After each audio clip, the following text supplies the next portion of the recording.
ज़्यादा चीज़ें चाहिए और कम डेटा मिल रहा हो। फिर डीस्ट्रक्चर कर लेंगे ना इसको, जो चीज़ चाहिए होगी उसको कंबाइन निकाल देंगे इसमें से।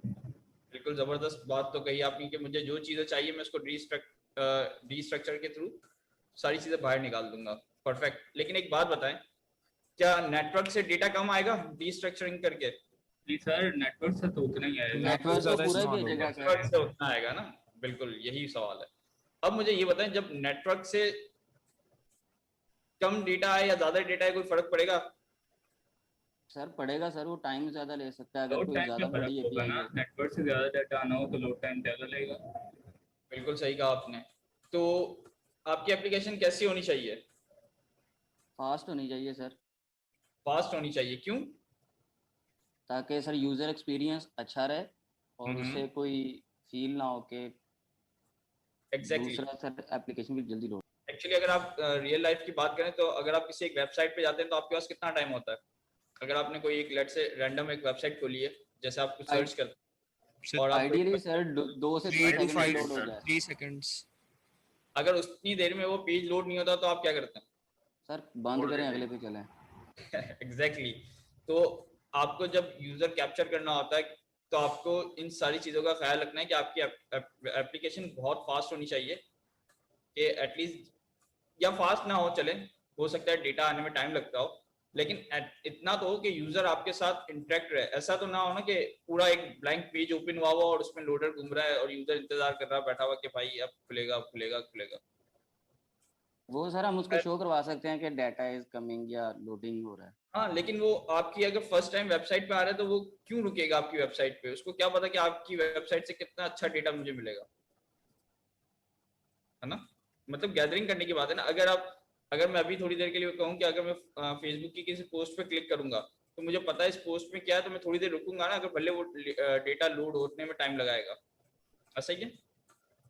जी सर।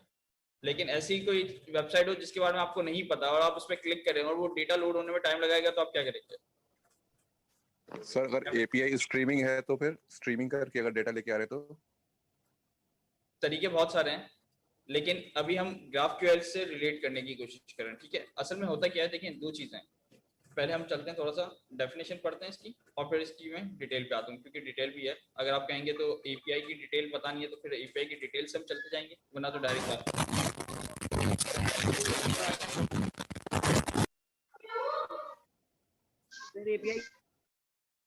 अच्छा, मैंने अब सबको म्यूट कर दिया, मुझे पता था ये सारी चीजें होंगी। अगर किसी का कोई सवाल हो तो प्लीज हैंड रेज कर दीजिएगा। अच्छा, what is GraphQL? GraphQL was designed bye Facebook, सबको पता है। GraphQL एक्चुअली है क्या? GraphQL एक क्यूरी लैंग्वेज है जिसकी मदद से हम क्लाइंट साइड से जो हमें फ्लेक्सिबल डेटा चाहिए वो हम मंगवा सकते हैं। फ्लेक्सिबल डेटा क्या है अभी हम थोड़ी देर में डिस्कस करेंगे। मेक द क्यूरी स्मार्टर, क्या मतलब इसका? इसका मतलब ये है कि हम अपनी क्यूरी की मदद से जितना डेटा चाहिए हम उतना ही डेटा मंगवाते हैं। और प्रॉब्लम सॉल्विंग ये क्या करेगा, हमारा ओवर और अंडर फैचिंग डेटा। ओवर और अंडर फैचिंग डेटा का मतलब यही है जिसकी मैंने अभी आपको एग्जांपल दी थी। सर काइंडली ये बता दें कि जो हमने लास्ट क्लास में एडवांस जावास्क्रिप्ट की स्लाइड्स थी वो हम वहीं पे स्किप कर दें, यहाँ से स्टार्ट होगा? एक्चुअली देखें, इस क्वार्टर के अंदर है ना, वो GraphQL से स्टार्ट है। जो लास्ट क्लास था वो पहली क्लास थी, मुझे देखना था आप लोगों के अंदर कितने लोग ऐसे हैं जिनको जावास्क्रिप्ट के बारे में कितना पता है, क्योंकि फिर उस पेज पे मुझे आगे चलना था। तो मैंने देखा जावास्क्रिप्ट के अंदर काफी लोगों को बेहतर थे, लेकिन कुछ ग्रूमिंग की जरूरत है।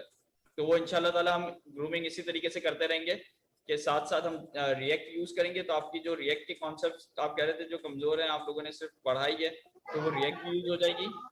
और साथ साथ यार ये प्रॉब्लम होती है जिसकी म्यूट करवाता हूँ। खैर, रिएक्ट के कॉन्सेप्ट भी क्लियर हो जाएंगे और साथ साथ उसी रिएक्ट के अंदर हम लोग एडवांस जावास्क्रिप्ट के कॉन्सेप्ट को फॉलो करेंगे इंशाल्लाह। ठीक है, और डिस्कस करेंगे हम सारी चीजें। ओके, तो ओवर फैचिंग और अंडर फैचिंग का क्या मतलब था?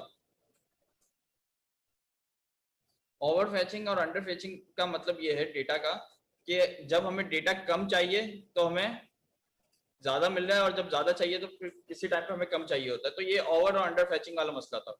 अब जिस तरीके से इसी एपीआई की बात करें गेटअप की, तो इस गेटअप की एपीआई में मसला ये आ रहा है कि हमारे पास डेटा ज्यादा आ रहा है लेकिन हमें चाहिए कम, तो जिसकी वजह से नेटवर्क रिक्वेस्ट पे हमें लोड ज्यादा पड़ता है।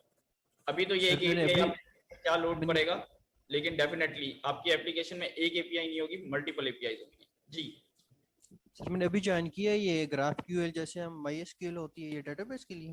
नहीं नहीं नहीं नहीं, ये क्लाइंट साइड क्यूरी लैंग्वेज है, वो भी हम डिस्कस करते हैं। क्यूरी लैंग्वेज है बेसिकली, इससे डेटाबेस का कोई ताल्लुक नहीं है, ठीक है। हाँ, ये इसकी ब्यूटी ये है कि असल में आर्किटेक्चर होता है क्या, मैं दिखाता हूँ, एक मिनट दीजिएगा मुझे। बल्कि यहाँ पे हमारे पास स्लाइड में ही मौजूद है, तो मैं स्लाइड से ही दिखा देता हूँ। असल में देखिए ये चीज है, आपके पास आप क्लाइंट है। क्लाइंट कौन है आपको पता है? क्लाइंट आपको पता है कि आप क्लाइंट है, आप ठीक है। मशीन साइड और सर्वर डेफिनेटली कहीं ना कहीं हम लोग रिक्वेस्ट सेव कर रहे होते हैं, तो वो हम लोग एक मिनट यार, कहीं ना कहीं हमारे पास सर्वर पे रिक्वेस्ट जाती है, जिसकी वजह से हमारे पास डेटा आता है। तो वो हमारे पास एक सर्वर है, सर्वर पे रिक्वेस्ट जाएगी, वो डेटा लेके आता है। वो डेटा कहाँ से लेके आता है एक्चुअल में? आपकी डेटाबेस से, ऐसा ही है। Yes good.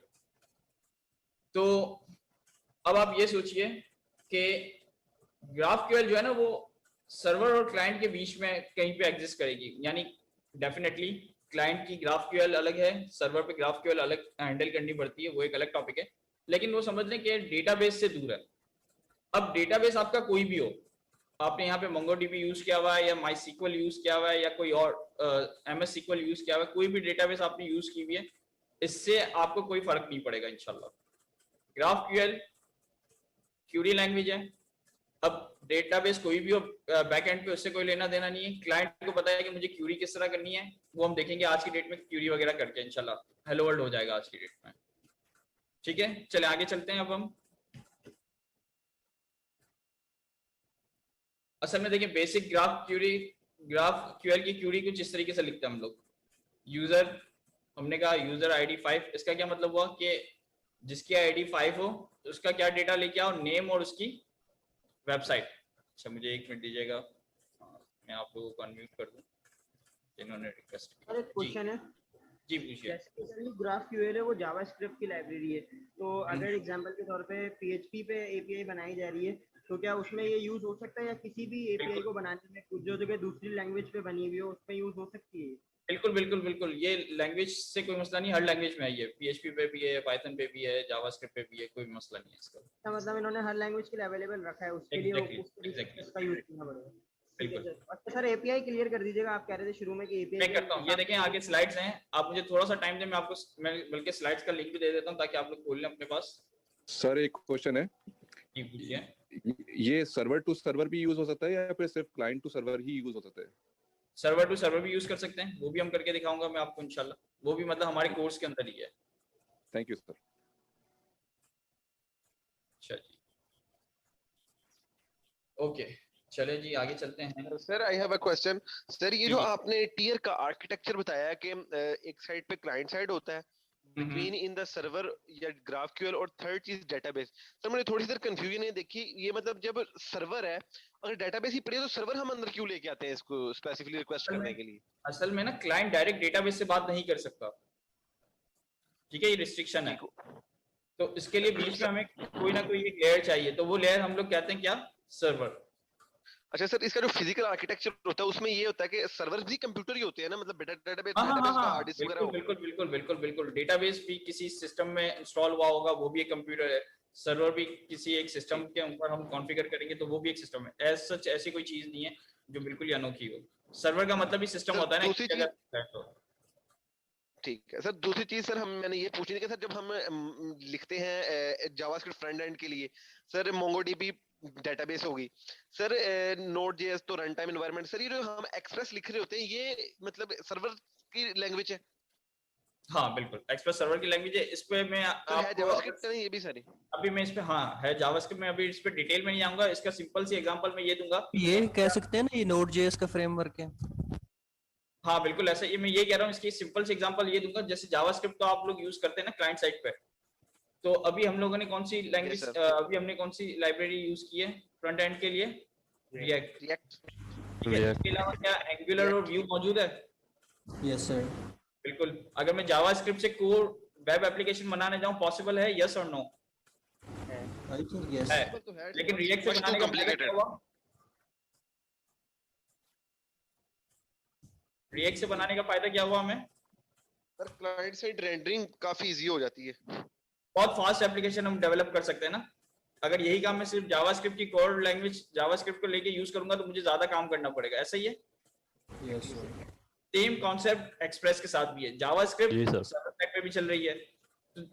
एक्सप्रेस समझ लें एक लाइब्रेरी है जो कि हमारे सर्वर के जो यूज मेथड्स हैं और ये सारी चीजें हैं ना उसको आसान करके देती है. अगर हम चाहें कोर जावास्क्रिप्ट के थ्रू सर्वर बनाए पॉसिबल है, उसमें हमें काम ज्यादा करना पड़ेगा. लेकिन एक्सप्रेस लाइब्रेरी की मदद से क्या फायदा है, हम बहुत फास्ट एपीआईज बिल्ड कर सकते हैं, बहुत सारा सर्वर का जो काम है बहुत फास्ट कर सकते हैं. ठीक है, चलें आगे चलते हैं.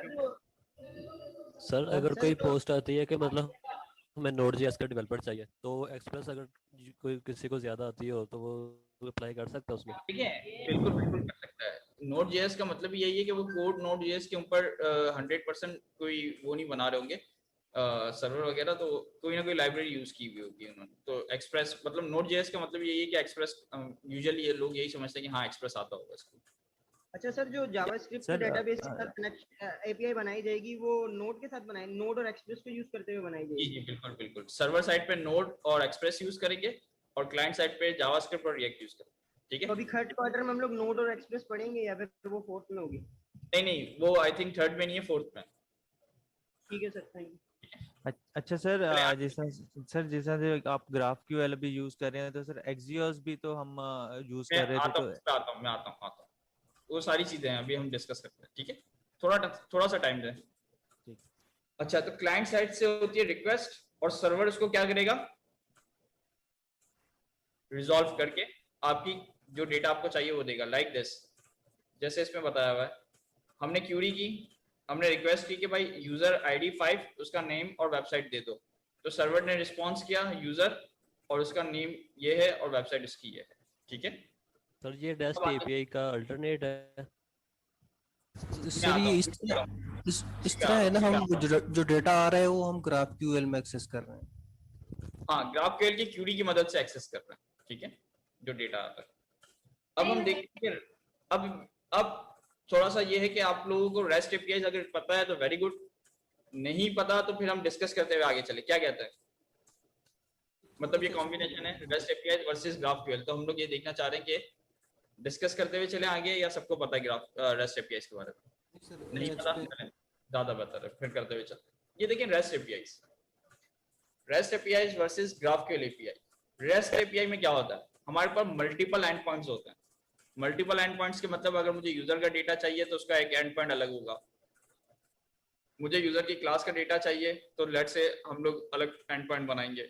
हो सकता है कि यूजर की ही ऑब्जेक्ट के यूजर की ही एपीआई के अंदर एंड आउट के अंदर सारा डेटा हो, लेकिन डेफिनेटली जितना ज्यादा डेटा होगा उतना ऑब्जेक्ट आपका बड़ा होता जाएगा. ऐसा प्रॉब्लम है? Yes sir, yes. अब देखें प्रोडक्ट, तो डेफिनेटली अगर मुझे इस यूजर की प्रोडक्ट्स चाहिए तो अगर मैं डायरेक्ट कोई रिक्वेस्ट करे /यूजर उसी के अंदर प्रोडक्ट्स दे दूं और मुझे प्रोडक्ट की नीड नहीं है तो आपके पास ऑब्जेक्ट बड़ा हो गया जिसका आपका कोई यूज नहीं है. लेकिन अगर हमें स्पेसिफिक प्रोडक्ट चाहिए तो हमने एपीआई अलग बनाई. इस तरीके से आपके पास अलग अलग एपीआई बनती रहती हैं, तो अलग अलग एंड पॉइंट्स बनेंगे. डेफिनेटली जितनी एपीआई बनाएंगे उतने एंड पॉइंट्स. इसके एक लाइव एग्जांपल मैं आपको दिखाना चाह रहा हूँ, ये देख ले थोड़ी देर के लिए. ये देखिए कौन सी वेबसाइट है, सबको पता है, इसीलिए मैंने ये वाली वेबसाइट अभी थोड़ी देर के लिए खोली हुई है, दराज. ये देखिए ये लोग, ये भी एपीआई रिक्वेस्ट होती है. ये देखिए REST API रिक्वेस्ट है, गेट यूजर. अब एक देखेंगे इसका एंड पॉइंट अलग है. नजर आ रहा है या जूम करूं? थोड़ा सा जूम कर.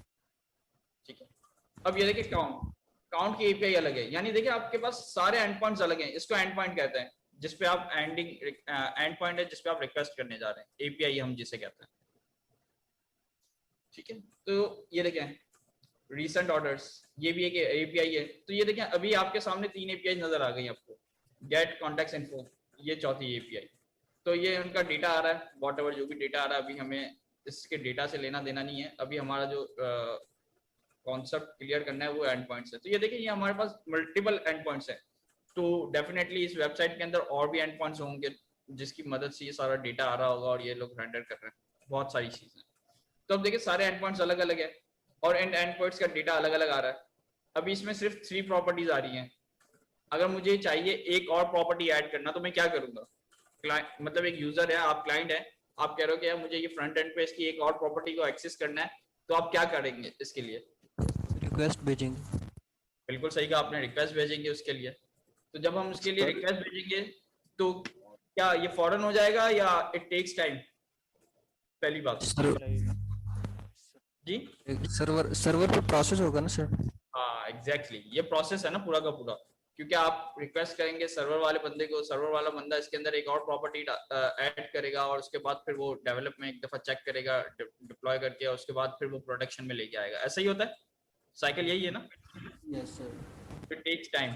और हो सकता है कि जैसे लेट्स से अगर हम कहते हैं गेट यूजर, इसमें डेटा ज्यादा आ रहा है, अभी इसमें मुझे सिर्फ एक यही वाली प्रॉपर्टी को एक्सेस करना था, इन प्रॉपर्टीज को एक्सेस नहीं करना, लेकिन डेटा ज्यादा आ रहा है, इससे क्या होगा? लोड बढ़ रहा है आपके सिस्टम पे। ऐसा ही है?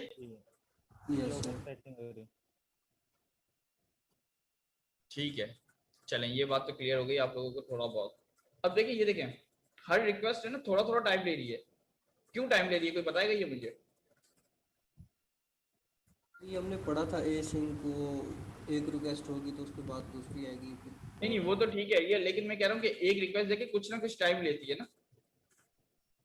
अब अगर मैं इस रिक्वेस्ट की बात करूँ तो जी, मैंने कहा डाटा के हिसाब से टाइम लेगी। डेटा के हिसाब से एग्जैक्टली। अभी तो हमारे पास डेटा बहुत छोटा छोटा है, इसमें अगर आप देखें 3-4 प्रॉपर्टीज है, इसमें 3-4 प्रॉपर्टीज हैं, तो ये डेटा हमारे पास बहुत फास्ट लोड हो गया। लेकिन अगर हमारे पास इसमें 2 चीजें हैं, ये सिर्फ डेटा नहीं है, क्योंकि इसके अंदर आपकी रिक्वेस्ट भी आती है तो उसका भी टाइम आ रहा होता है, लेकिन एक इसमें मैटर करता है डेटा भी। तो अब मुझे ये बताएं कि अगर इसमें डेटा ज्यादा होगा तो इट टेक्स टाइम। तो जितना टाइम लेगा उतनी आपकी वेबसाइट के ऊपर थोड़ा सा इम्पैक्ट पड़ना स्टार्ट होगा, स्लो होना स्टार्ट हो जाएगा। ठीक है, तो यहाँ से हम ये सारी चीजें भी देखते हैं कि कौन सी रिक्वेस्ट हमारी ज्यादा जा रही है, टाइम ज्यादा ले रही है, फिर हम उसके ऊपर काम करते हैं। ये एक अलग है, जब हम रेस्ट एपीआई पे काम करते हैं तो ये इसके ट्रिक्स है। जब हम अपनी एप्लीकेशन को प्रोडक्शन में लेके जा रहे होते हैं तो फिर ये सारी छोटी छोटी चीजें देख रहे होते हैं कि अच्छा यार ये वाली रिक्वेस्ट क्यों ज्यादा टाइम ले रही है, अच्छा इसमें डेटा ज्यादा आ रहा है। फिर हम देखते हैं कि क्या वाकई में इस डेटा की जरूरत है हमें, या कोई और अच्छे तरीके से हम इसको इम्प्रूव कर सकते हैं। तो ये सारी छोटी छोटी चीजें हैं जो कि हम देखते हैं जब हम प्रोडक्शन में जाते हैं, क्योंकि उसकी परफॉर्मेंस बेहतर करने के लिए। उसी तरीके से यहाँ पे इसी की बात है। अब मुझे यहाँ पे सिर्फ चाहिए नाम, नेम, आईडी और एवटार यूआरएल। लेट्स से कहाँ गया, कहीं ना कहीं तो होगा ये जी। तो मुझे यहाँ पे सिर्फ 3 प्रॉपर्टी चाहिए, लेकिन 3 प्रॉपर्टी की जगह यहाँ पे कितनी प्रॉपर्टीज आ रही हैं जिसका मुझे कोई यूज नहीं है। तो डेफिनेटली आपके नेटवर्क के ऊपर लोड ज्यादा पड़ रहा है। ठीक है, और डेफिनेटली जब नेटवर्क पे लोड पड़ रहा है तो आपकी एप्लीकेशन भी थोड़ी बहुत स्लो होना स्टार्ट हो जाती है। कभी कभी आप देखें हम लोग यूज करते हैं मोबाइल फोन पे अगर आपके पास डेटा लिमिट होती है, ऐसा ही है? सर ये एपीआई सिर्फ फैचिंग के लिए यूज होती है या इसमें इंसर्ट, अपडेट, डिलीट भी कर सकते हैं? सब कुछ होता है, सब कुछ। GraphQL में भी ऐड, अपडेट, डिलीट सब कुछ होता है। गेट, ऐड, अपडेट, डिलीट भी होता है, और इसके अंदर भी रेस्ट एपीआई में भी ये सारे मेथड्स होते हैं जो हमने HTTP के पढ़े थे। आते हैं हम लोग आगे। ठीक है, सर एंड पॉइंट को थोड़ा सा क्लियर कर देंगे कि एंड पॉइंट क्या चीज है? मेरी तरफ से एंड पॉइंट का मतलब API. API is and point. थोड़ी देर के लिए ये समझ लो, ये एंड पॉइंट है, this is your and point. इस एंड पॉइंट पे आपको क्या डेटा मिल रहा है? मेरे यूजर की डिटेल मिल रही है आपको? ये एंड पॉइंट नजर नहीं आ रहा? मैं कॉपी पेस्ट कर देता हूं। एक गिटहब की पब्लिक एपीआई है, सबको पता है, आई थिंक हमने यूज भी की हुई होगी। Yes sir. इसको हम एंड पॉइंट कहते हैं या एपीआई कहते हैं, अभी ये दोनों सेम है। थोड़ी देर के लिए आप ये समझें, ये आपका एंड पॉइंट। एंड पॉइंट का मतलब क्या? जब आपका इस एंड पॉइंट पे आप या इस एपीआई पे आप ये है ना, हम जिस जगह रिक्वेस्ट भेज रहे हैं इस एंड पॉइंट कहेंगे। एग्जैक्टली। अब देखें ये वाली यूजर की रिक्वेस्ट थी, ये यूजर का एंड पॉइंट था। अब ये किसका एंड पॉइंट है मेरे पास? रेपोज का। आई थिंक अगर ये मुझे याद हो और मैंने सही लिखा है तो लेट्स सी, देखते हैं। हाँ सही लिखा हुआ, बिल्कुल याद है थोड़ा बहुत। तो ये देखें, ये मेरे पास जितनी रेपो मौजूद थी ये उसका डेटा आ गया सारा का सारा।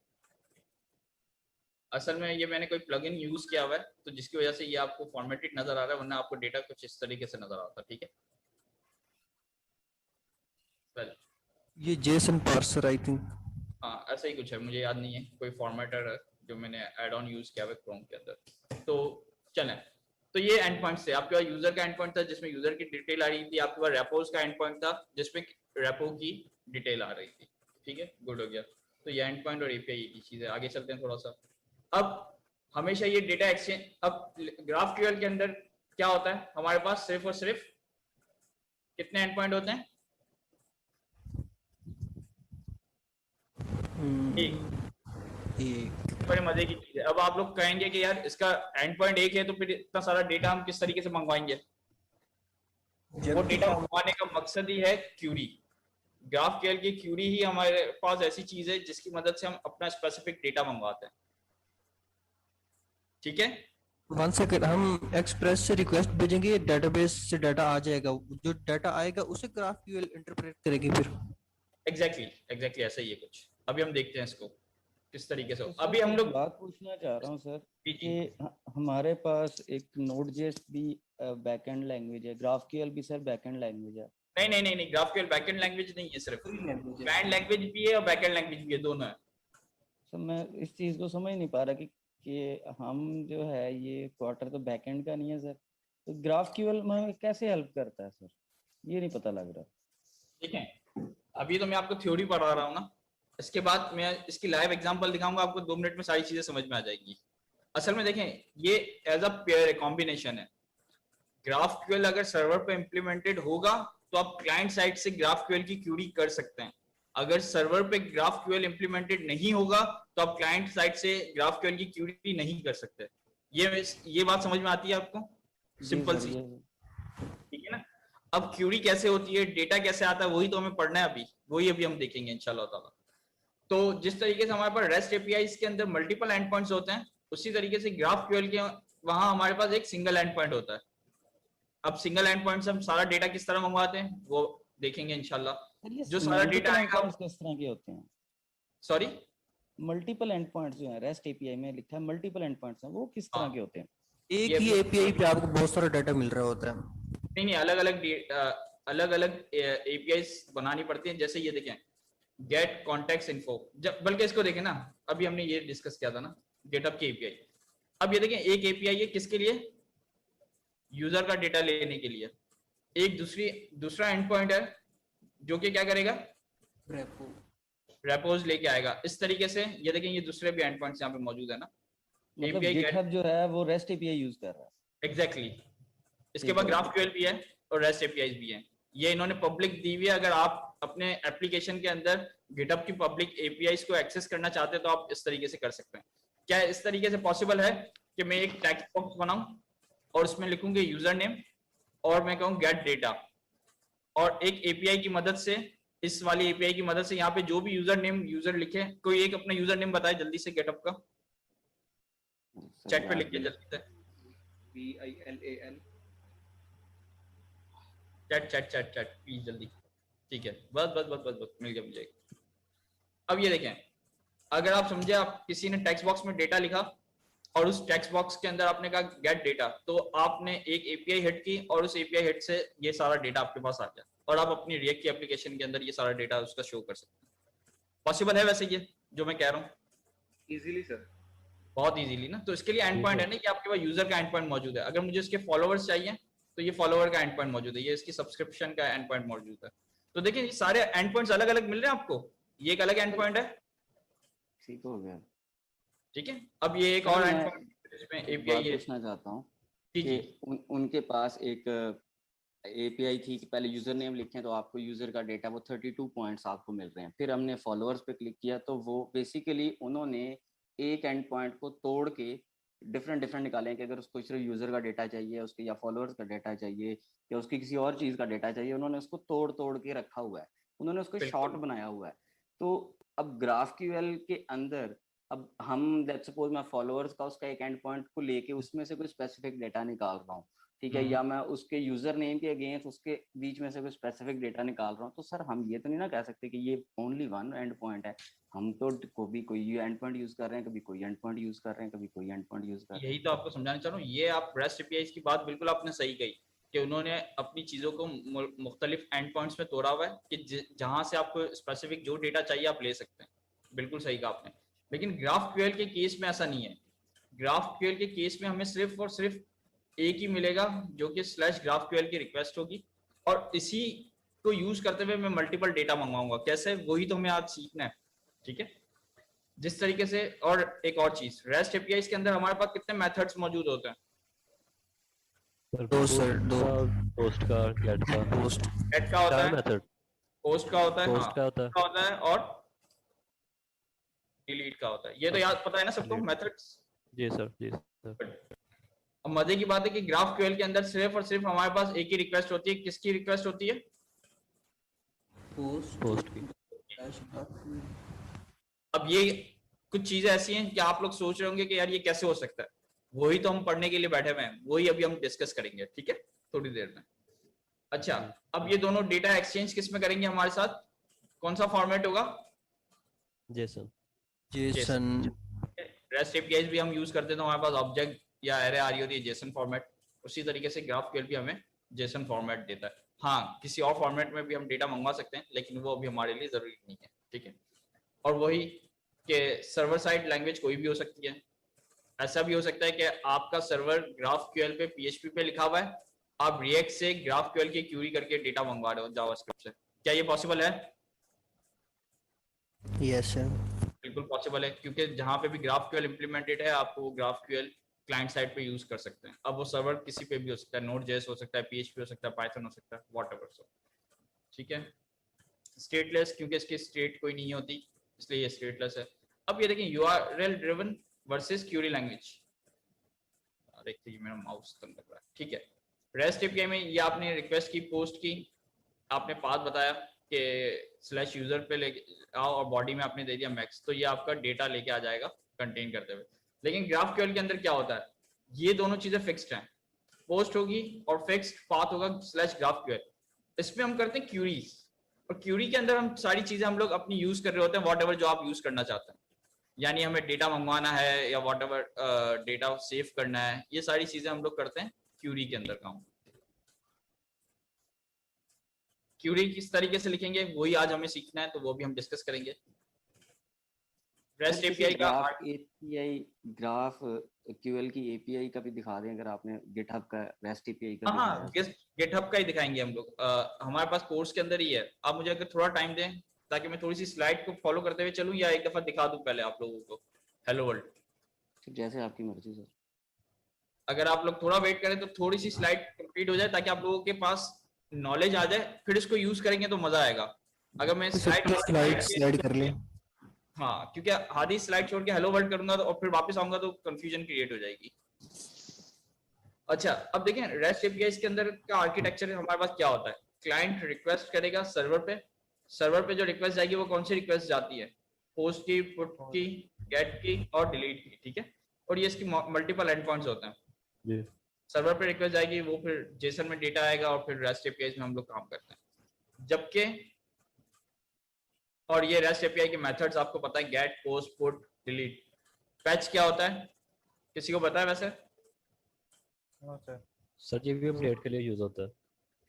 ये एक स्पेसिफिक पैच, यानी अभी तो हम सिंगल काम कर रहे होते हैं ना, गेट, पोस्ट, पुट, डिलीट में। अगर आपके पास एक लंबी डिटेल हो, आप कहते हो कि यार इस एरे को पूरा सेव करना है डेटाबेस में, तो एज अ पैच वो चीजें जारी होती है, तो उसको पैच कहते हैं। तो ये सारी चीजें हमारे हाथ में होती है, खैर कि हम क्या करना चाहते हैं। अब ये है कि हाउ डज GraphQL वर्क। ये तो REST APIs का हमने देखा कि मल्टीपल एंड पॉइंट्स बने हुए हैं, पोस्ट, पुट, डिलीट की रिक्वेस्ट जाती है सर्वर पे और फिर ये सारा काम होता है। अब GraphQL कैसे काम करता है? सिंपल है, वैसे ही है। क्लाइंट है, रिक्वेस्ट करेगा, हमेशा रिक्वेस्ट किस पे करेगा? वो पोस्ट / GraphQL पे। अब इसके अंदर क्या लिखेंगे हम लोग? अपनी एक क्यूरी लिखते हैं कि हमें क्या डेटा चाहिए, क्या डेटा स्टोर करना है, क्या डेटा अपडेट करना है, क्या डेटा डिलीट करना है। वो क्यूरी की मदद से हम काम करते हैं, लेकिन एंड पॉइंट हमारे पास हमेशा सेम ही होगा, पोस्ट / GraphQL।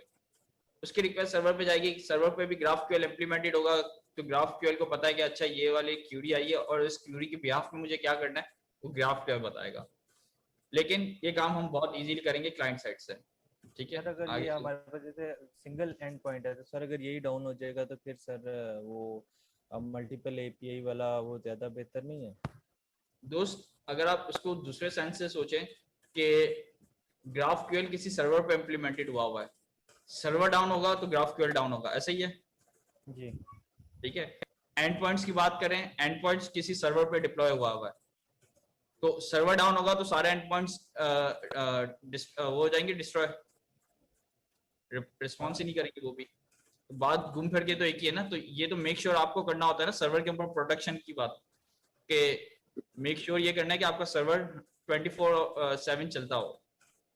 सर ये कंटेनराइज्ड एप्लीकेशन होती हैं वो, तो सर हमने एप्लीकेशन को कई जो है छोटे छोटे पार्ट्स में तोड़ा होता है, तो अगर सर उधर हमारे पास मतलब हमें कंटेनर से एक नोड के ऊपर नीचे कंटेनर चलाना है, काफी ज्यादा लॉगिन का अलग है, एडमिन का अलग है, तो सर अगर वो डाउन हो जाता है तो वो तो सारे बंद हो जाएंगे फिर। एग्जैक्टली वही तो मैं आपसे कहने की बात कर रहा हूँ। लेकिन सर प्रॉब्लम इज दैट कि जब कुबरनेटिस के क्लस्टर हम डिप्लॉय करते हैं तो वहां तो एंड पॉइंट बहुत ज्यादा बनते हैं कंटेनर के, एक डाउन होता है दूसरा डाउन नहीं होता, सर ये प्रॉब्लम नहीं फेस करना पड़ता? नहीं वो मल्टीपल सर्वर्स हैं वो। एक्चुअली देखिए अगर क्यूबरनेटिस की बात करें तो क्यूबरनेटिस के अंदर क्या होता है, आपके पास मल्टीपल सर्वर्स मौजूद जरूर हैं, लेकिन उसके जो बीच में जो एक क्लाइंट और सर्वर के बीच में एक लेयर होती है, वो लोड बैलेंसर आता है बीच में। यस सर होता है। सही ना, तो वो लोड बैलेंसर का काम है ना कि सर्वर को अप करना डाउन करना, अगर कोई सर्वर डिस्ट्रॉय हो गया तो उसको अप करना। तो एंड पॉइंट तो आपके पास हमेशा सेम ही रहता है ना, या एंड पॉइंट चेंज होता रहता है? सर मैं सॉरी कहना ये चाह रहा हूँ कि देखें अगर एक एंड पॉइंट फेल हो जाता है, लोड बैलेंसर क्या करता है, उसको जनरेट करता है, और अगर कोई उसकी कॉपी बनी पड़ी हो, रेप्लिका बना हो, तो उसे उसी वक्त रीडायरेक्ट कर देता है। सर हम राइट? हाँ हाँ बिल्कुल बिल्कुल ठीक है। तो सर अब हुआ ये कि अगर सर हमारी कोई एक पूरी, जिस तरह हमने लिखा GraphQL post/admin, एडमिन का जो है ना वो डाउन हो गया, लेकिन सर क्लाइंट का अप है, तो सर अगर हम एक एंड पॉइंट यूज करेंगे तो सबके लिए GraphQL की क्वेरी के लिए, तो वो तो फिर खतरनाक है, मतलब जब आपका एडमिन बंद हुआ तो क्लाइंट भी बंद हो जाएगा साथ में, ये मैं कहना चाह रहा हूँ सर। देखिए वो आपकी सारी बातें सही है, लेकिन उसमें आपके पास GraphQL में क्लाइंट के पास कंट्रोल है कि मुझे डेटा क्या चाहिए वो दे दो, लेकिन REST APIs में सर्वर के पास कंट्रोल है कि मैं ये चीजें दूंगा। इसकी दोनों चीजें, इसके एडवांटेजेस अपनी जगह पे, इसके डिसएडवांटेजेस भी हैं। ऐसा नहीं है कि ये बिल्कुल ही परफेक्ट चीज है कि हम लोग REST APIs को छोड़ के GraphQL पे आ जाए, ऐसा बिल्कुल भी नहीं है। GraphQL जहाँ पे यूज करना चाहते हैं हम वहाँ पे GraphQL यूज कर सकते हैं, जहाँ पे हम REST APIs यूज करना चाहते हैं वहाँ पे REST APIs यूज करेंगे। अच्छा, अब ऐसा नहीं कि आपने छोटी सी टू डू एप्लीकेशन बनाई और टू डू एप्लीकेशन के अंदर GraphQL आपने यूज कर दिया तो वो छोटी सी एप्लीकेशन के लिए GraphQL का कोई फायदा नहीं है। हाँ अगर फेसबुक जैसी एप्लीकेशन है, क्योंकि फेसबुक ने बनाया और वो खुद यूज भी कर रहा है, तो डेफिनेटली इसका कोई ना कोई फायदा है जब भी वो यूज कर रहा है ना। इंडस्ट्री यूज करिए, सिर्फ फेसबुक यूज नहीं कर रहा। अभी हम ये भी देखते हैं कि कौन कौन यूज करता है इसको। अच्छा सर एक क्वेश्चन है, ये अरे यार एक सेकंड, एक मिनट जी बोलिए।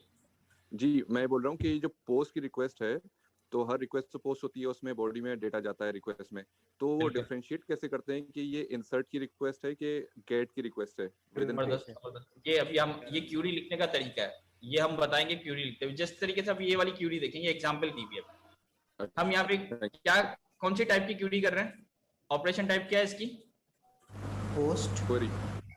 नहीं मतलब पोस्ट की रिक्वेस्ट होगी और एक एंड पॉइंट होगा, ये तो आपको क्लियर है ना, इसमें तो कोई दो राय नहीं है, ऐसा ही है? सही है, सही है। ठीक है, अब क्यूरी की बात करेंगे। एक्चुअल हम GraphQL की क्यूरी लिखते किस तरीके से, तो इसमें हमने बताया ऑपरेशन टाइप। अपने इसमें ऑपरेशन टाइप क्या बताई है? क्यूरी। एक्चुअली अगर गौर से देखें तो इसमें भी एंड पॉइंट मौजूद है आपके पास। ये क्या है? ऑपरेशन एंड पॉइंट है, REST API का एंड पॉइंट नहीं है। अब हम कह रहे हैं कि भाई क्यूरी करो लेकिन यूजर में जाओ, प्रोडक्ट में नहीं जाओ, क्योंकि हमारे पास यूजर और प्रोडक्ट दोनों चीजें मौजूद थी ना REST APIs में। पता है आपको, हमने पिछली एग्जांपल देखी थी। yes.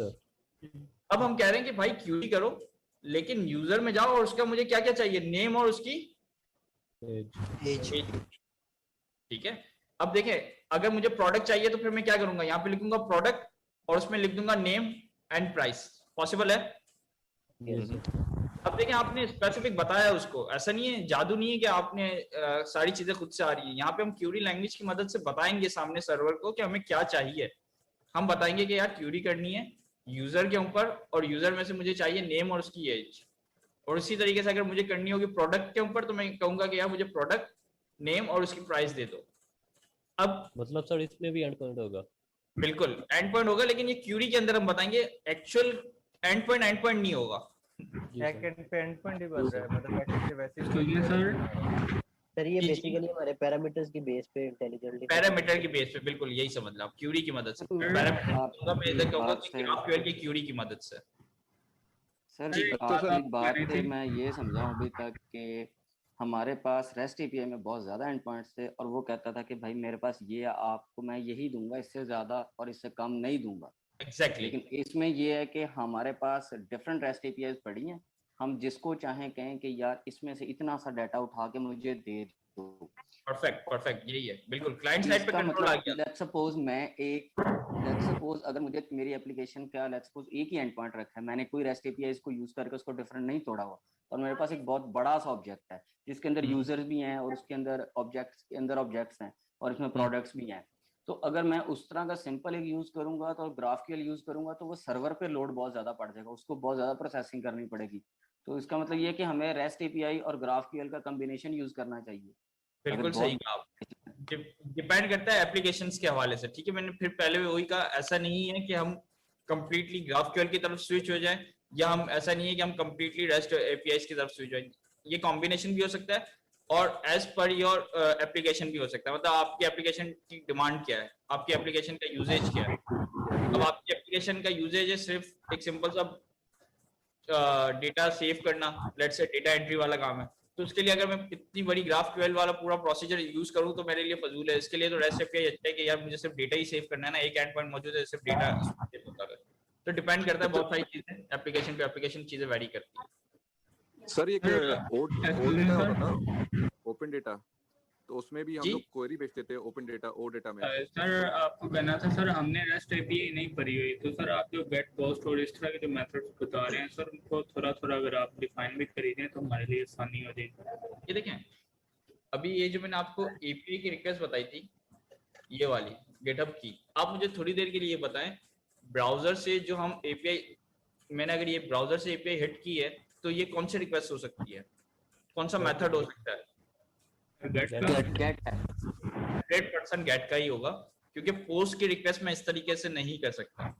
देखें कौन कौन सी रिक्वेस्ट मैं इस तरीके से नहीं कर सकता, ना पोस्ट की कर सकता हूँ, ना पुट की कर सकता हूँ, और ना ही डिलीट की कर सकता हूँ, ठीक है। ये सिर्फ और सिर्फ गेट की रिक्वेस्ट ही है जिसकी मदद से मैं ब्राउजर की ब्राउजर के अंदर हेड करके मैं डेटा गेट कर सकता हूँ। अब ये भी डिपेंड करता है, अब ये जो गेटअप की एपीआई है ना, ये कहती है कि ये पब्लिक है तो इसको हर कोई यूज कर सकता है, लेकिन बहुत सी एपीआईज पब्लिक जरूर होती हैं लेकिन वो स्पेसिफिक साइन इन के बाद ही एक्सेस कर सकते हैं। क्या ये सबको पता है? Yes, token based authentication. Exactly, token based. अगर मैं आपसे कहता हूं कि जैसे ये देखें अभी थोड़ी देर के लिए, सर मेरा एक क्वेश्चन है सर।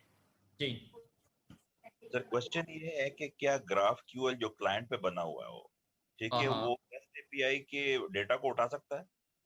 नहीं, मैंने यही कहा कि ये पेयरिंग है, सर्वर पे भी ग्राफक्यूएल इंप्लीमेंट होगा तो ये आप क्लाइंट साइड से क्यूरी कर सकते हैं। अगर सर्वर पे ग्राफक्यूएल इंप्लीमेंटेड नहीं है, रेस्ट एपीआईज है, तब ग्राफक्यूएल से क्यूरी नहीं कर सकते। क्यों सर? अदर वे अराउंड हो सकता है, मतलब रेस्ट एपीआई क्लाइंट के ऊपर जो है ना वो सर्वर की ग्राफक्यूएल की डेटा को भी नहीं उठा सकता, मतलब अदर वे अराउंड। सॉरी वापस सवाल रिपीट कीजिएगा। वाइस वर्सा पूछ रहे हैं, उलट क्लाइंट से ऐड कर दो। मतलब अगर जो है अदर वे अराउंड कर लें कि मतलब रेस्ट एपीआई जो है ना वो क्लाइंट पे इंप्लीमेंट हुआ हो, ऐसा हो नहीं सकता ना, सर्वर पे ही रेस्ट एपीआई हमेशा सर्वर पे इंप्लीमेंटेड होती है, सर्वर डेटा लाके दे रहा है, क्लाइंट आपको डेटा लाके नहीं देता, क्लाइंट पे हम यूज कर रहे होते हैं यूजुअली डेटा को।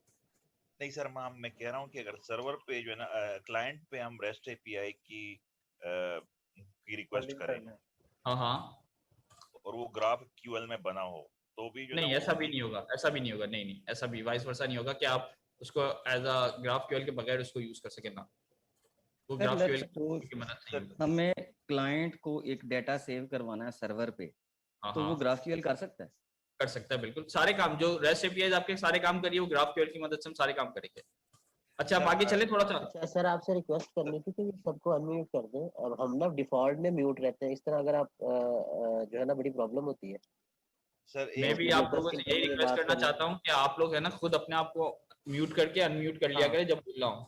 दरअसल मेरा कुछ 2-4 लोग गलती करते हैं लेकिन अब सजा 140 को मिल रही है।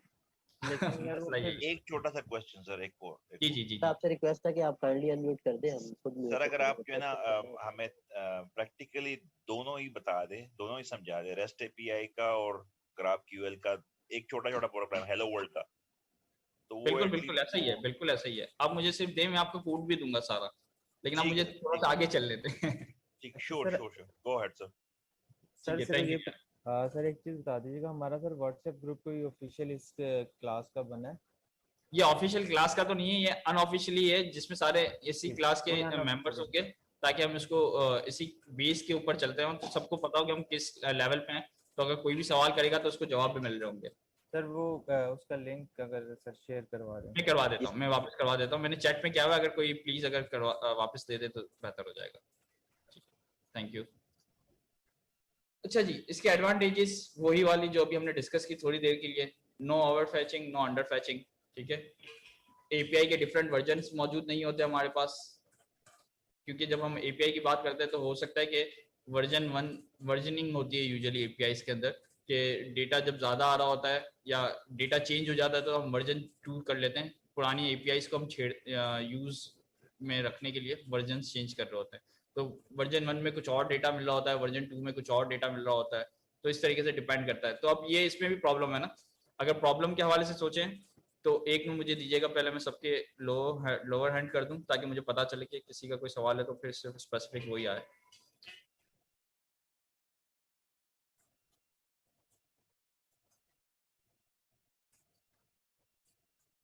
अच्छा जी, चलें, सबके लोअर हैंड हो गए, अब जिसका सवाल होगा प्लीज वही हैंड रेस कीजिएगा। अच्छा, तो अब जिस तरीके से आप ये सोचें कि जी बोलिए।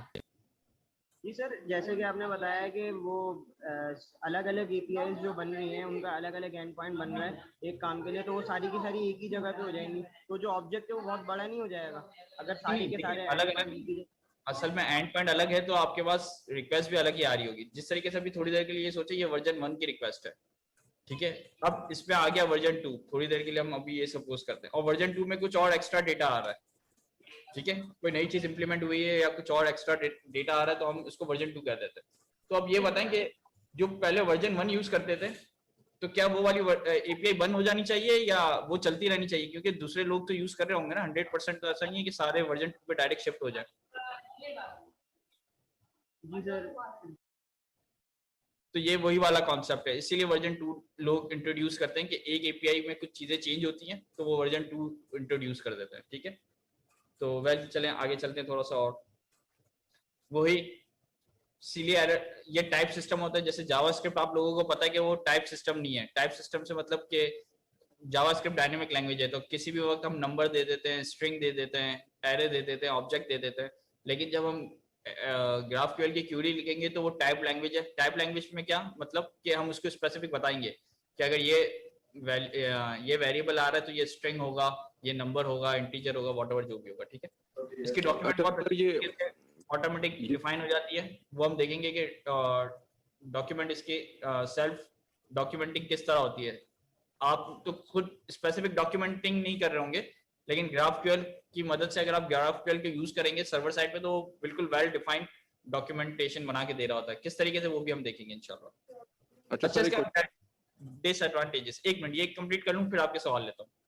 ठीक, इसके डिसएडवांटेजेस ये हैं कि अभी तो ये आपके पास एक सिंपल सी क्यूरी थी कि यार यूजर लो, उसका नेम लो और एज ले लो, ये तो बहुत आसान सा था।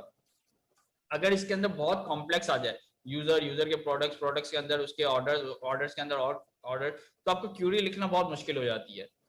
ऐसा नहीं है कि 100% यूज नहीं कर सकते, लेकिन कॉम्प्लेक्स हो जाता है, एफिशिएंसी इसकी थोड़ी सी आपको मेहनत ज्यादा करनी पड़ती है। इसके अंदर कैशिंग का कोई सिस्टम नहीं है। कैशिंग यानी जैसे तरीके से हमारे पास सीडीएन लिंक्स होते हैं, सीडीएन लिंक का क्या फायदा होता है, जब हम उसको हिट करते हैं तो वो कैशिंग कर रहा होता है अपने पास ना फर्स्ट टाइम नेटवर्क से डेटा लेके आ रहा होता है और सेकंड टाइम में जो डेटा आपके पास पहले से मौजूद होता है वही एपीआई को कॉल कर देता है। यहाँ पे कैशिंग नहीं हो सकती। क्यों कैशिंग नहीं हो सकती? क्योंकि ये क्यूरी लैंग्वेज है, यहाँ पे आप किसी भी वक्त कुछ भी मंगवा सकते हो। लेट से पहले आपने यूजर का नेम और एज मंगवाई, लेकिन अब कह रहे हो कि नहीं यार मुझे नेम और एज के साथ साथ उसका एड्रेस भी चाहिए। तो अगर उससे कैशिंग नेम और एज को की होगी तो डेफिनेटली जब आप एड्रेस मंगवाएंगे तो वो डेटा नहीं मिलेगा। तो यहाँ पे कैशिंग का कॉन्सेप्ट नहीं है। रेट लिमिट, यानी अगर आपको पता हो कि जो एपीआईज होती हैं, जो पेड एपीआईज होती हैं, उसकी पेड एपीआईज पे लिमिटेशन होती है कि यार आप इस एपीआई को इतनी दफा हिट कर सकते हो 10 टाइम्स, या इसमें इतना डेटा आ रहा है तो इसकी डेटा कॉस्ट इतनी पड़ रही है। लेकिन यहाँ पे ग्राफक्यूएल में ये पॉसिबिलिटी नहीं है। आप यहाँ पे रेट लिमिट वाला काम नहीं कर सकते, प्राइसिंग वाला काम थोड़ा सा, क्योंकि बहुत डिफिकल्ट है। क्योंकि आपके पास एंड पॉइंट एक है और इसके अंदर क्यूरी मल्टीपल हो सकती है, आपको नहीं पता क्या किस वक्त कौन सी क्यूरी कर रहा है, कभी ज्यादा कर रहा है कभी कम कर रहा है। तो यहाँ पे थोड़ा सा एक मसला आता है अगर आप अपनी कोई सर्विस प्रोवाइडर बनना चाहते हैं कि ग्राफक्यूएल को यूज करते हुए, तो यहाँ पे थोड़ी सी ये डिसएडवांटेज है कि यहाँ पे हम रेट लिमिटिंग वाले और इस तरीके से काम नहीं कर सकते। ठीक है, इसमें रिक्वेस्ट मॉनिटर नहीं होती। रिक्वेस्ट मॉनिटर से क्या मतलब, जिस तरीके से आपके पास मल्टीपल एंड पॉइंट्स होते हैं तो आपको पता है ना कि ये वाला एंड पॉइंट यूज हुआ, ये वाला एंड पॉइंट यूज हुआ, तो आपको पता है कि यार ये मॉनिटरिंग हो रही है। लेकिन यहाँ पे तो एंड पॉइंट ही एक ही है, तो यहाँ पे मॉनिटर करना मुश्किल है। ऐसा नहीं है कि इम्पॉसिबल है, लेकिन मुश्किल है। थोड़ा सा डिसएडवांटेज है कि मुश्किल है, क्योंकि इसके लिए थोड़ा सा हमें ज्यादा काम करना पड़ेगा। फिर आपको कोई अपना मैकेनिज्म बनाना पड़ेगा, जब जब हिट हो रही होगी, जब जब आपको वो चीजें देखनी पड़ेंगी, बहुत सारी छोटी छोटी चीजें। तो ये भी एक, और ये पुराना था, बहुत काफी पुराना है कि रूबी रेल्स और जेंगो पे नहीं है, लेकिन पाइथन पे अब आ चुका है, तो कोई टेंशन वाली बात नहीं है इतनी बड़ी। अच्छा जी, अपोलो क्लाइंट, हाँ अब पूछिए सवाल। और ये हम लोग बुक फॉलो करेंगे, ये मैं बता दूं। अब आगे चलते हैं जी। जी, ये एपीआई का जो आपने बताया कि वर्जनिंग नहीं है इसमें, तो ब्रेकिंग चेंज होता है, तो इसको कैसे फिर हम लोग डील करते हैं? यही तो मजे की चीज है, क्योंकि इसमें एंड पॉइंट एक ही है ना। जो भी चीज, लेट से आपने पहले 3 प्रॉपर्टीज थी, अब 6 प्रॉपर्टीज आ रही हैं, तो आपको सिर्फ अपने सर्वर साइड पे जाके आपको सिर्फ कुछ स्पेसिफिक काम करने, जिसकी वजह से वो 3 की जगह 6 प्रॉपर्टीज मिलना स्टार्ट हो जाएंगी। और फिर क्लाइंट साइड पे उसको पता है कि मुझे क्या यूज करना है क्या नहीं करना। तो क्लाइंट और सर्वर को दोनों को सिंक रखना पड़ता होगा फिर तो? सिंक नहीं, इसमें सिंक का कॉन्सेप्ट नहीं है ना। एक्चुअली देखें, सर्वर के ऊपर अगर जो चीजें इंप्लीमेंटेड हुई भी हैं, वही हम क्लाइंट पे यूज करते हैं ना। अभी आप मुझे 2 मिनट दे, मैं अभी उसी पे आता हूँ। अब इसके एक हेलो वर्ल्ड करते हैं, क्या ख्याल है? जी सर ठीक है। सर ये सर वर्जन का आप थोड़ा सा दोबारा बता दीजिएगा। जब वर्जनिंग का कह रहे थे कि इसमें हमें वर्जनिंग, उसमें रेस्ट में हमारे पास वर्जन पड़े होते, इसमें नहीं होते। देखें, ये डिपेंड करता है। ठीक है, जब कोई पब्लिक एपीआईज होती है ना, जिसको बहुत सारे लोग यूज कर रहे होते हैं, तो लेट से अभी उनके पास ये डेटा आ रहा है, अब उनकी एप्लीकेशन के अंदर कोई चीजें चेंज हो गई, अब डेटा ज्यादा आ रहा होगा या कम आ रहा होगा, तो वो लोग क्या करते हैं, जो एक एपीआई काफी लोग यूज कर रहे हैं उसको नहीं डिस्टर्ब करते, वो फिर एक न्यू एपीआई बना लेते हैं। लेट से वर्जनिंग कर देते हैं कि भाई जो पुरानी एपीआई थी वो वर्जन 1 पे थी, उसमें ये डेटा आ रहा है आपके पास। वर्जन 2 में अगर आप वर्जन 2 यूज करोगे तो आपको ये वाला जो नया डेटा है, हमने जो नई चीज इंप्लीमेंट की हुई है, कोई नया फीचर इंप्लीमेंट किया है, वो आपको मिलना स्टार्ट हो जाएगा। समझ में आती है बात? जी सर ठीक है। तो सर ये तो आप रेस्ट की बात कर रहे हो ना? रेस्ट की बात कर रहा हूँ। ग्राफक्यूएल में वर्जनिंग होती नहीं है ना। मजे की चीज यही है, आपने सर्वर पे इंप्लीमेंट किया, क्लाइंट साइड पर ऑटोमेटिक मिलना स्टार्ट हो जाएगा। किस तरीके से अभी हम डिस्कस करते हैं। अच्छा, तो ये इंट्रोडक्शन वगैरह तो हमने देख लिया ग्राफक्यूएल, क्या ख्याल है? फिर थोड़ा सा बुक को फॉलो करते हैं, लेकिन मुझे थोड़ा टाइम दे, मैं आपको बताऊँ। अच्छा, बुक से चलने की कोशिश करूंगा। वालेकुम अस्सलाम सर। वो मैं लेट ज्वाइन किया है, आपने एडवांस जावास्क्रिप्ट पढ़ा रहे थे, वो खत्म हो गया पूरा? देखिए, एडवांस जावास्क्रिप्ट हम खत्म नहीं हुआ। एडवांस जावास्क्रिप्ट हम रिएक्ट के साथ साथ यूज कर लेंगे, क्योंकि एक क्लास पूरी स्पेसिफिक एडवांस जावास्क्रिप्ट पे यूज करने से अच्छा है, मैंने सोचा कि एक रिएक्ट के साथ ही हम इसको यूज करते हुए चलते हैं आगे। तो आज आपने ये ग्राफक्यूएल से शुरू किया? ग्राफक्यूएल से स्टार्ट किया, बिल्कुल। अच्छा, ग्राफक्यूएल फिर हम रिएक्ट के अंदर यूज करेंगे इंशाल्लाह। अच्छा, क्योंकि लास्ट टाइम आपने जो प्योर और वो सब कराया था खाली। बिल्कुल तो बिल्कुल। उसके बाद ये चीज शुरू कर दिया आपने? बिल्कुल जी, ठीक है, थैंक यू सर।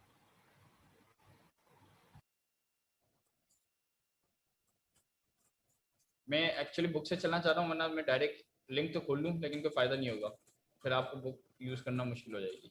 ये देखें,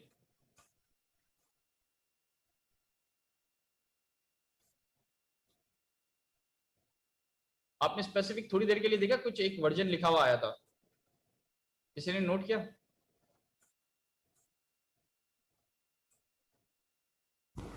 ठीक है, दोबारा कोशिश करता हूँ अगर आ जाए, क्योंकि अगर कैशे में आ गया होगा काइंडली बुक पर वापस जाएंगे सर। इन्होंने लिखा GitHub is one of the first major tech brands to adopt GraphQL। Sir लेकिन हम मेरी आपसे पहले बात हुई तो आपने कहा, मैंने आपको कहा था कि मुझे लगता है कि GitHub जो है REST APIs यूज कर रहा है। मैंने आपसे दोनों चीजें कही थी, मैंने कहा GitHub GraphQL भी यूज कर रहा है और पब्लिक APIs भी दे रहा है, मैं REST एंडपॉइंट्स भी दे रहा है। अब वो यही वही वाली बात है यहाँ पे कि क्या जरूरी है कि हर कोई GraphQL यूज कर रहा हो? नहीं, जरूरी नहीं है, मर्जी। तो ये उन्होंने देखें, ये एक आपका लाइव एग्जांपल भी है यहाँ पे। इन्होंने REST एंडपॉइंट्स जो सबसे पहले यूज किए थे वो इन्होंने वैसे के वैसे ही रखे हुए, लेकिन उन्होंने साथ साथ क्या अडॉप्ट कर लिया अपने पास? GraphQL। तो ये अब डिपेंड कर रहा है सामने वाले यूजर पे, यानी आप पे। आप GitHub की REST APIs यूज करना चाहते हैं या GitHub का GraphQL यूज करना चाहते हैं? अस्सलाम वालेकुम सर, एक क्वेश्चन था कि अगर टाइपस्क्रिप्ट, अगर हमें ये टाइपिंग लैंग्वेज है GraphQL, तो हम टाइपस्क्रिप्ट पहले क्यों नहीं करते? को हमें हेल्प करेगी फिर GraphQL को लिखने में? ये देखें, एक मिनट दीजिएगा मुझे, नीचे कोई देख सकता है? ये नीचे कुछ लिखा हुआ आ रहा है, developer.github.com/v4। Yes sir. तो ये देखें, ये वर्जनिंग सिस्टम देखें, इसी तरीके से हो रहा होता है कि इनके पास अगर जो भी डॉक्यूमेंट चल रही है या व्हाटएवर जो भी सारी चीजें, तो उसकी एक डॉक्यूमेंटेशन चल रही होती है। अब देखिए ये अबाउट GraphQL की API के हवाले से। अब ये अभी इसकी मैं डिटेल में अभी नहीं जाऊंगा क्योंकि ये GitHub के हवाले से। हम डायरेक्ट चलते हैं इसके एक्सप्लोरर पे। एक्सप्लोरर का मतलब क्या है? GraphQL आपका। अब ये देखिए, GraphQL की मजेदार चीज ये है कि ये आपको अपना एक प्लेग्राउंड देता है खेलने के लिए। यहाँ पे आप अपनी क्यूरी लिखें और क्यूरी अगर सब आपको लगता है अब ये सही चल रही है, तो आप यहाँ से सिर्फ कॉपी पेस्ट करेंगे क्यूरी को, कहाँ पे? अपने क्लाइंट के अंदर, अपने React के अंदर। ठीक है, किस तरीके से अभी देखते हैं। जब आप लोग ये ओपन करेंगे, ये मैं लिंक देता हूँ, सब लोग अपने पास ओपन कर लें, ताकि मजेदार चीज है, साथ साथ करते रहेंगे तो मजा भी आएगा, आप लोगों को भी समझ में भी चीज आएंगी और काम करने में भी मजा आएगा। चले, ये वाला लिंक ओपन कर रहे हैं सब लोग, और यहाँ पे देखें मेरे पास तो साइन आउट लिखा हुआ है क्योंकि मैं साइन इन हो चुका हूँ। आप लोग साइन इन हो जाए GitHub के आईडी से, तो ये आपको एक्सेसिबल हो जाएगा। जल्दी से कर लो पहले ये, फिर करते हैं। अब मुझे ये बताएं कि यहाँ पे साइन इन की जरूरत क्यों पड़ी? अब देखें, आपके जो सवाल थे ना, वो यहाँ पे आहिस्ता आहिस्ता सॉल्व होना स्टार्ट होंगे, इसलिए मैं कह रहा था मुझे थोड़ा सा टाइम दें, हम आते हैं इस पर। अच्छा, सबने ओपन कर लिया? चैट पे जल्दी से बता दें यस नो, ताकि फिर हम आगे चले और साइन इन कर लें। अच्छा, अब मुझे ये बताएं यहाँ पे साइन इन करने की जरूरत क्यों पड़ी? कोई बताएगा मुझे? क्योंकि ये हमारी APIs को शायद सर्च करना है। एग्जैक्टली। आप सबसे पहले ये, अगर आप इसकी क्यूरी देख लें, इसकी क्यूरी समझ में आ जाएगी आपको पढ़ के। हम क्या कह रहे हैं? व्यूअर। व्यूअर का मतलब कौन है? हम लोग, जिसने अभी लॉगिन किया हुआ है। और लॉगिन का मतलब क्या है? इस आईडी से लॉगिन हुआ है। अब देखिए, मैं कुछ भी नहीं कर रहा, मैं सिर्फ इस पे ये प्ले का बटन है, मैं थोड़ी देर के लिए यही क्यूरी को मैं प्ले कर रहा हूं। ठीक है, क्या आ रहा है लिखा हुआ? व्यूअर लॉगिन विद UCutub, यानी मेरी आईडी से मैं लॉगिन हुआ हूं, तो ये मेरा लॉगिन आईडी बता रहा है। अब क्या मुझे इसमें से अगर लॉगिन के अलावा अगर मुझे मेरा नाम चाहिए तो क्या मिल सकता है?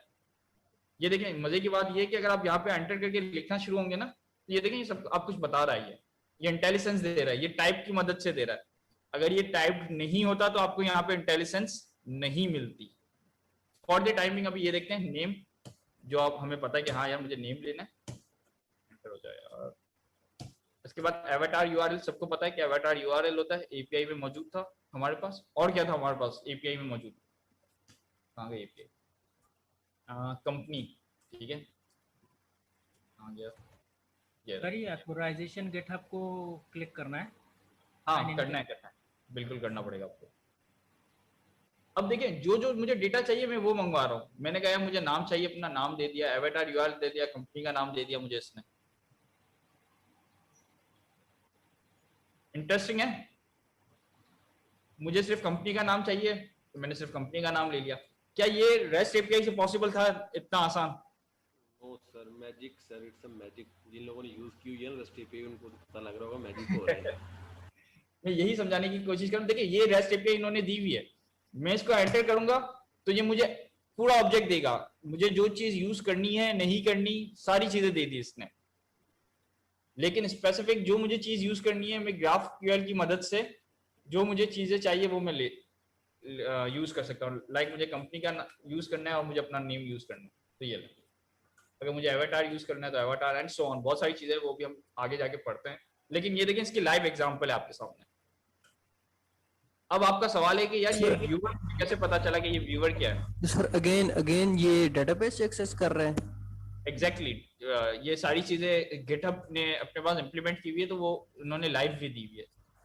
तो ये लाइव डायरेक्ट ही एक्सेस कर सकते हैं अपनी डेटाबेस को GraphQL? नहीं, ये ऐसा नहीं है क्योंकि गिटहब असल में देखें गिटहब ने अपने सर्वर के ऊपर GraphQL इंप्लीमेंट की हुई है जिसकी मदद से मैं, ये क्लाइंट है ना आपका, मैं क्लाइंट की मदद से आपके पास GraphQL यूज कर सकता हूँ। अगर गिटहब ने अपने पास GraphQL इंप्लीमेंट नहीं किया होता तो मैं ये यूज नहीं कर सकता। अच्छा सर, हम पहले अपने सर्वर पे भी इसे इंप्लीमेंट करेंगे? एग्जैक्टली दो तरीके हैं, ये दो तरीके हैं। अगर आप अपना सर्वर बना रहे हैं और अपना ही क्लाइंट बना रहे हैं तो डेफिनेटली लेकिन अभी हमारे केस में क्या है, हमारे पास सर्वर कौन सा है? गिटहब का होगा और क्लाइंट हम रिएक्ट पे बनाएंगे। मेक सेंस करती है बातें? गिटहब पे ऑलरेडी है और हम क्लाइंट को बनाएंगे। ऐसी होती है ना, एक चीज होती है आपके पास प्रोजेक्ट आता है जिसमें आपको सर्वर और क्लाइंट दोनों डेवलप करने होते हैं, और कभी आपके पास ऐसा प्रोजेक्ट आता है जिसपे आपको सिर्फ और सिर्फ क्लाइंट डेवलप करना होता है सॉरी, और कभी ऐसा प्रोजेक्ट आता है जिसमें आपको सिर्फ और सिर्फ सर्वर डेवलप करना होता है। तो हर चीज डिपेंड करती है, सिनेरियोज हैं ये मुख्तलिफ। अभी हम गिटहब का यूज करेंगे और इसी क्वार्टर के अंदर हम अपना भी नोड के ऊपर GraphQL का सर्वर बनाएंगे और उसको यूज करेंगे। दोनों चीजें करेंगे हम इस क्वार्टर के अंदर इंशाल्लाह। एक्सप्लोरर पे जाना है या इसी के ऊपर, क्योंकि मेरे पास भी यही स्क्रीन आ रही है सर जिसमें जो है वो कह रहा है क्यूरी व्यूअर और लॉगिन। तो इसमें मैं क्या प्ले का बटन दबाऊं? हाँ, ऊपर प्ले का बटन दबाएंगे ना। अगर आप लॉगिन हो चुके हैं तो फिर प्ले का बटन दबाएं ऊपर। हाँ लॉगिन तो है सर, साइन इन तो लॉगिन बस है। प्ले का बटन दबाएं, देखिए आपके पास सामने रिजल्ट आ जाएगा आप जिस आईडी से लॉगिन हुए। जी सर आ गया, सही है। तो अब इसको किस तरह आगे क्या करना होगा इसमें? बस ये लॉगिन। मेरा नेम नहीं शो कर रहा, नेल बता रहा है उधर। क्या बता रहा है? नल।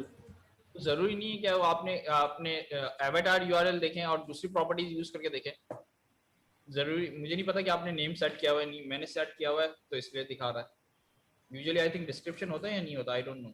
इसके अंदर नहीं, डिस्क्रिप्शन नहीं होता, डिस्क्रिप्शन कंपनी का होता है। ठीक है, वो भी हम देखते हैं थोड़ी देर में। चलें, अब सवाल है मेरा आपसे। मैं इसमें एक वर्ड हमने यूज किया था सेल्फ डॉक्यूमेंटिंग, पढ़ा था आप लोगों ने एडवांटेज के अंदर? जी सर। कहाँ है सेल्फ डॉक्यूमेंटिंग? मुझे डॉक्यूमेंट कैसे मिलेगा कि ये व्यूअर क्या है, इसके अंदर कौन कौन सी प्रॉपर्टीज हैं, मैं क्या एक्सेस करूं, किस तरह करूं? सर ये आपके पास कंट्रोल स्पेस दबाएं। तीन स्क्रीन आ रही है, एक तो आपने एंटर किया, आपका नाम आ रहा है साइड में, उसके बाद ये डॉक्यूमेंटेशन एक्सप्लोरर करके आ रहा है। मेरे पास ये वाली स्क्रीन नहीं आ रही सर। ये वाली नहीं आ रही? यहाँ पे ये डॉक नहीं लिखा हुआ आ रहा है इस तरीके से? डॉक लिखा हुआ आ रहा है, उस पर क्लिक करना है। हाँ, अब जरा मेरी स्क्रीन पे आ जाए। अब स्क्रीन को अब सब छोड़ दें, ठीक है? हेलो वर्ल्ड हो गया ना, समझ में आ गई चीजें। कुछ हद तक हम काम कर सकते हैं। सारी हम लोग जो अभी तक थ्योरी पढ़ रहे थे, अब उसका हमने छोटा सा प्रैक्टिकल कर लिया। अब देखते हैं थोड़ी सी और डिटेलिंग, ठीक है? आ जाए। अब अपनी स्क्रीन को भूल जाइएगा, मेरी स्क्रीन पे फोकस कीजिएगा, और मैं सबको अनम्यूट कर रहा हूँ जिन्होंने हैंड रेस किए थे, और जिनका अगर जरूरत ना हो वो प्लीज अपने आप को खुद ही अनम्यूट कर लीजिएगा। चलें, अब आगे चलता हूँ, मैं आता हूँ। अब देखें, दो चीजें होती हैं GraphQL के अंदर। एक होती है क्यूरी और दूसरा क्या होता है? म्यूटेशन। एक होती है क्यूरी और दूसरा क्या होता है? म्यूटेशन। क्यूरी क्या होता है पहले कोई बताएगा मुझे? किसी को पता है वैसे, या मैं बता रहा हूँ वैसे तो, लेकिन ऐसे ही पता थोड़ा सा। क्यूरी सवाल है हमारा, डेटाबेस भी हमारा जो डाटा या कोई भी चीज़ हमें चाहिए होती है उसके लिए जो हम उससे एक एसक्यूएल या जिस तरह से भी हम उससे क्वेरी भेज रहे होते हैं। सर जो हम रिक्वेस्ट भेज रहे हैं उसे क्वेरी कह सकते हैं। असल में देखिए क्यूरी इसके अंदर जिस तरीके से हमारे पास गेट होता है ना, गेट क्या करता है, डेटा लेके आता है। Yes sir. उसी तरीके से ग्राफक्यूएल के अंदर क्यूरी होती है। डेटा लाने के लिए हम लोग क्या यूज करेंगे, गेट। डेटा गेट करने के लिए हम लोग ग्राफक्यूएल के अंदर क्या यूज करते हैं, क्यूरी यूज करेंगे। ठीक है, और जबकि अगर मुझे ऐड, अपडेट और डिलीट करना हो तो उसके लिए मैं क्या यूज करूंगा, म्यूटेशन। Mutation sir. ये बात अपने जहन में क्लियर कर दें, जब भी मुझे डेटा मंगवाना होगा तो मैं किसकी मदद से मंगवाऊंगा, क्यूरी की मदद से। और जब भी मुझे डेटा ऐड, अपडेट, डिलीट करना होगा तो मैं क्या करूंगा, म्यूटेशन। परफेक्ट हो गया। लेकिन सर आपने तो बोला था कि मतलब पाथ एक ही होगा, स्लैश पोस्ट और स्लैश ग्राफक्यूएल। बिल्कुल सही, अभी भी मैं यही कह रहा हूँ, मैं अपनी बात से अभी जरा भी नहीं हटा। तो सर हमें म्यूटेशन का कैसे मतलब देंगे हम उसको, कि ये हमने म्यूटेशन करनी है? ये मैं बताऊंगा ना, वही तो मैं, आप मुझे मतलब हम अभी सीख रहे हैं, अभी हमने पूरी ग्राफक्यूएल नहीं सीखी। मैं भी आपको जितना बता रहा हूँ आपको सिर्फ वो अपने जहन में नक्श कर ले कि क्यूरी का मतलब डेटा गेट करना है। जिस तरीके से ये मैं डेटा ले रहा हूँ, अगर मुझे ऐड, अपडेट और डिलीट करना होगा उसके लिए मैं क्या यूज करूंगा, म्यूटेशन। ठीक है, क्या मैंने यहाँ पे सबसे पहले तो मुझे ये बात बता दें कि क्या मैंने यहाँ पे कोई एंड पॉइंट बताया कि slash user, slash ABC, slash repos, whatever? नहीं बताया ना। No sir. सर यहाँ पे सर ये जो आप म्यूटेशन और क्यूरी कह रहे हैं सर, ये सेम लाइक जिस तरह CQRS पैटर्न है जिसमें कमांड, क्यूरी और कमांड होता है। क्यूरी इसी तरह डाटा फेच करने के लिए और कमांड जो हमारे अपलोड वगैरह के लिए होता है। बिल्कुल सही कहा, ऐसा ही है, ऐसा ही है। और सर सेकेंडली जिस तरह सर आप अभी कह रहे थे कि हमारा ये जो हम अगर रेस्ट के जहाँ पे ज़रूरत है रेस्ट यूज़ करें, जहाँ पे ज़रूरत है ये ग्राफक्यूएल यूज़ करें।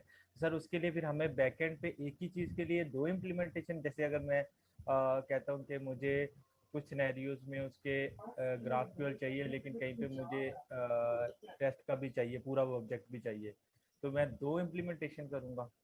एग्जैक्टली फिर कुछ डायनेमिक काम करना पड़ेगा। लाइट से कोई एक ऐसा फंक्शन बनाएंगे जो कि हमें स्पेसिफिक डेटा दे रहा हो, जिसको हम यूज करेंगे ग्राफक्यूएल के लिए भी और जिसको हम यूज करेंगे रेस्ट एपीआईज के लिए। लेकिन डेफिनेटली अगर आपको रेस्ट एपीआईज भी चाहिए, ग्राफक्यूएल भी चाहिए, तो काम करना पड़ेगा। ऐसा नहीं है कि मैजिक से हो जाएगा, करना पड़ेगा। ठीक है, अच्छा एक सवाल है, व्हाट इज रेपोजिटरीज? रेपोजिटरीज क्या होती है, कोई बताएगा? रेपोज गेट के लिहाज से तो हमारी जो भी हम वहाँ पे प्रोजेक्ट रखते हैं, जो भी हमने वहाँ पे काम करना होता है तो हम उसके लिए एक रेपो बना देते हैं। ये इसी तरह जिस तरह से हम अपने कंप्यूटर के ऊपर एक फोल्डर बना लेते हैं जिसे हमने वहाँ उन्हें डिस्क्रिमिनेट करने के लिए डिफरेंट प्रोजेक्ट्स हों या डिफरेंट सब्जेक्ट हों, उनके अलग अलग। ये देखें आपकी ग्राफक्यूएल, सॉरी आपने अपनी गिटहब खोला तो गिटहब पे आपने जितने भी अपने प्रोजेक्ट्स बनाए हुए होंगे ना, वो आपकी रेपोजिटरीज है। ठीक है, अलग अलग रेपोजिटरीज होती हैं, अलग अलग डेटा होता है, तो ये वही चीज़ है। चलें अब आगे चलते हैं थोड़ा सा। अब मुझे थोड़ा और टाइम दें ताकि मैं और चीज़ें क्लियर करूँ। अभी हम बात कर रहे हैं क्यूरी की, तो हम चलते हैं क्यूरी पे। देखिए क्यूरी में इतनी सारी चीज़ें मौजूद हैं। ये क्या होता है ये भी हम डिस्कस करते हैं, लेकिन मैं देखता हूँ पहले हमने क्या खोला था, व्यूअर। ये व्यूअर नजर आ रहा है आपको? इसको खोल के देखते क्या है। ये व्यूअर मुझे क्या रिटर्न कर रहा है, कोई बताएगा? ये यूजर रिटर्न। जब मैं व्यूअर की रिक्वेस्ट करूंगा तो वो मुझे क्या रिटर्न करेगा, यूजर में देखते कि यूजर में क्या क्या चीजें हैं। यूजर में देखिए ये सारी चीजें मौजूद हैं। क्या एवेटार यूआरएल अभी हमने देखा? पहले देखा था। नहीं देखा एवेटार यूआरएल हमने? देखा था, पहले देखा था, पहले किया, पहले देखा था ना। हाँ वही मैं अभी देखते वापस देखते थे, कोई मसला ही नहीं। ठीक है, एक एक्स्ट्रा लगता है। ये देखें अब इसके अंदर हमारे पास मौजूद था एवेटार यूआरएल। ये एवेटार यूआरएल आ गया। ये देखें अब यहाँ पे जो जो चीजें लिखी हुई हैं वो आपको चीजें मिलना स्टार्ट हो जाती हैं। मतलब अगर आपको देखना है कि वाकई में क्या चीज़ें मिल रही है, मुझे क्या रिटर्न कर रहा है, तो ये देखिए मेरा बायोग्राफी बायो आ गई, प्रोफाइल आ गई उसकी, और उसके बाद ये देखें कंपनी का नाम आ गया। जिस तरीके से अभी मैंने कंपनी का ये मैंने कब क्रिएट की थी, क्रिएटेड डेट पे क्लिक करूंगा तो इसकी डेटा टाइप क्या होगी, डेट टाइम। जब मैं क्रिएट डेट पे क्लिक करूंगा तो वो मुझे जो डेटा रिटर्न करेगा वो देगा डेट एंड टाइम। तो ये देखें इसने डेट एंड टाइम दी है। जब मैं बायो पे था तो बायो पे इसने मुझे क्या दिया था, स्ट्रिंग दिया था, इसमें देखें यूआरएल दिया था इसने। तो आप ये देखें कि इसके अंदर हर चीज एक टाइप है, हर चीज एक टाइप है।